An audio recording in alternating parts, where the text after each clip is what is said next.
There's a man by the name of Captain William Swenson who recently was awarded the Congressional Medal of Honor for his actions on September 8th, 2009. On that day, a column of American and Afghan troops were making their way through a part of Afghanistan to help protect a group of government officials, a group of Afghan government officials who'd be meeting with some local village elders. The column came under ambush and was surrounded on three sides. And amongst many other things, Captain Swenson was recognized for running into live fire to rescue the wounded and pull out the dead. One of the people he rescued was a sergeant, and he and a comrade were making their way to a medevac helicopter. And what was remarkable about this day is, by sheer coincidence, one of the medevac medics happened to have a GoPro camera on his helmet and captured the whole scene on camera. It shows Captain Swenson and his comrade bringing this wounded soldier who'd received a gunshot to the neck. They put him in the helicopter, and then you see Captain Swenson bend over and give him a kiss before he turns around to rescue more. I saw this, and I thought to myself, where do people like that come from? What is that? That is some deep, deep emotion when you would want to do that. There's a love there. And I want to know, why is it that I don't have people that I work with like that? You know, in the military, they give medals to people who are willing to sacrifice themselves so that others may gain. In business, we give bonuses to people who are willing to sacrifice others so that we may gain. We have that, right? So I asked myself, where do people like this come from? And my initial conclusion was that they're just better people. That's why they're attracted to the military. These better people are attracted to this concept of service. But that's completely wrong. What I learned is that it's the environment. And if you get the environment right, every single one of us has the capacity to do these remarkable things, and more importantly, others have that capacity too. I've had the great honor of getting to meet some of these who we would call heroes, who've put themselves and put their lives at risk to save others. And I asked them, why would you do it? Why did you do it? And they all say the same thing, because they would have done it for me. It's this deep sense of trust and cooperation.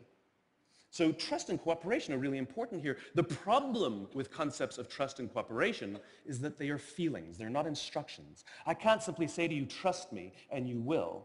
I can't simply instruct two people to cooperate, and they will. It's not how it works. It's a feeling. So where does that feeling come from? If you go back 50,000 years to the Paleolithic era, to the early days of Homo sapien, what we find is that the world was filled with danger. All of these forces working very, very hard to kill us. Nothing personal. Whether it was the weather, lack of resources, maybe a saber-toothed tiger, all of these things working to reduce our lifespan. And so we evolved into social animals, where we live together and work together in what I call a circle of safety, inside the tribe, where we felt like we belong. And when we felt safe amongst our own, the natural reaction was trust and cooperation. There are inherent benefits to this. It means I can fall asleep at night and trust that someone from within my tribe will watch for danger. If we don't trust each other, if I don't trust you, that means you won't watch for danger. Bad system of survival. The modern day is exactly the same thing. The world is filled with danger, things that are trying to frustrate our lives or reduce our success, reduce our opportunity for success. It could be the ups and downs of an economy, the uncertainty of the stock market. It could be a new technology that renders your business model obsolete overnight. Or it could be your competition that is sometimes trying to kill you. It's sometimes trying to put you out of business, but at the very minimum is working hard to frustrate your growth and steal your business from you. We have no control over these forces. These are a constant, and they're not going away. The only variable are the conditions inside the organization. And that's where leadership matters, because it's the leader that sets the tone. When a leader makes the choice to put the safety and lives of the people inside the organization first, to sacrifice their comforts and sacrifice the tangible results so that the people remain and feel safe and feel like they belong, remarkable things happen. I was flying on a trip, and I was witness to an incident where a passenger attempted to board before their number was called. And I watched the gate agent treat this man like he had broken the law, like a criminal. He was yelled at for attempting to board one group too soon. So I said something. I said, why do you have to treat us like cattle? Why can't you treat us like human beings? And this is exactly what she said to me. She said, "Sir, if I don't follow the rules, I could get in trouble or lose my job." All she was telling me is that she doesn't feel safe. All she was telling me is that she doesn't trust her leaders. The reason we like flying Southwest Airlines is not because they necessarily hire better people, it's because they don't fear their leaders. You see, if the conditions are wrong, we're forced to expend our own time and energy to protect ourselves from each other. And that inherently weakens the organization. When we feel safe inside the organization, we will naturally combine our talents and our strengths and work tirelessly to face the dangers outside and seize the opportunities. The closest analogy I can give to what a great leader is like being a parent. If you think about what being a great parent is, what do you want? What makes a great parent? We want to give our child opportunities, education, discipline them when necessary, all so that they can grow up and achieve more than we could for ourselves. Great leaders want exactly the same thing. They want to provide their people opportunity, education, discipline when necessary, build their self-confidence, give them the opportunity to try and fail, all so that they could achieve more than we could ever imagine for ourselves. Charlie Kim, who's the CEO of a company called NextJump in New York City, a tech company, he makes the point that if you had hard times in your family, would you ever consider laying off one of your children? We would never do it. Then why do we consider laying off people inside our organization? Charlie implemented a policy of lifetime employment. If you get a job at NextJump, you cannot get fired for performance issues. In fact, if you have issues, they will coach you and they will give you support, just like we would with one of our children who happens to come home with a C from school. It's the complete opposite. This is the reason so many people have such a visceral hatred, sort of anger at some of these banking CEOs with their disproportionate salaries and bonus structures. It's not the numbers. It's that they have violated the very definition of leadership. They have violated this deep-seated social contract. We know that they allowed their people to be sacrificed so they could protect their own interests. Or worse, they sacrificed their people to protect their own interests. This is what so offends us, not the numbers. Would anybody be offended if we gave a $150 million bonus to Gandhi?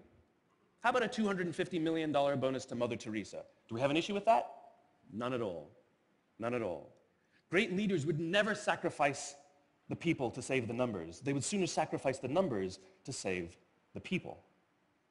Bob Chapman, who runs a large manufacturing company in the Midwest called Barry Waymiller, in 2008, he was hit very hard by the recession, and they lost 30% of their orders overnight. Now, in a large manufacturing company, this is a big deal, and they could no longer afford their labor pool. They needed to save $10 million. So, like so many companies today, the board got together and discussed layoffs. And Bob refused.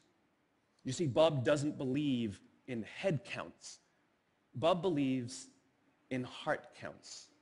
And it's much more difficult to simply reduce the heart count. And so they came up with a furlough program.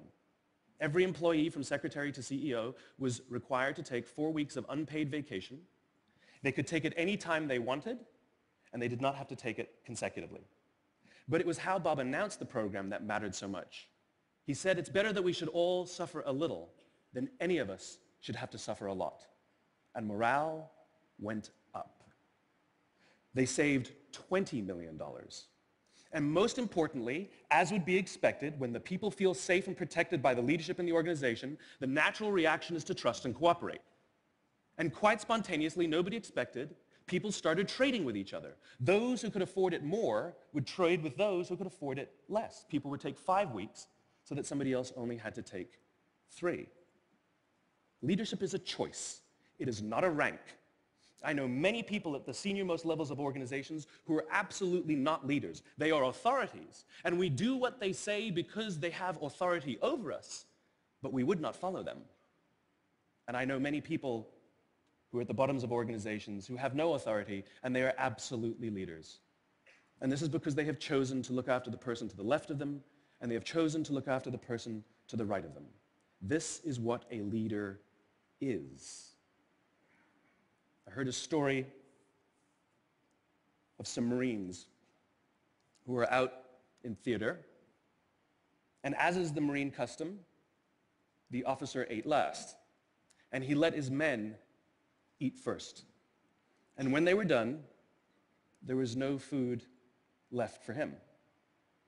And when they went back out in the field, his men brought him some of their food so that he may eat. Because that's what happens. We call them leaders because they go first. We call them leaders because they take the risk before anybody else does. We call them leaders because they will choose to sacrifice so that their people may be safe and protected, and so their people may gain.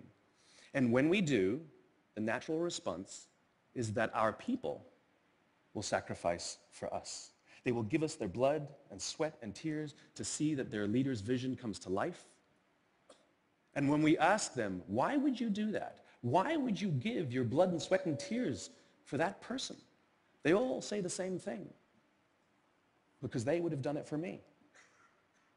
And isn't that the organization we would all like to work in? Thank you very much. Thank you. Thank you.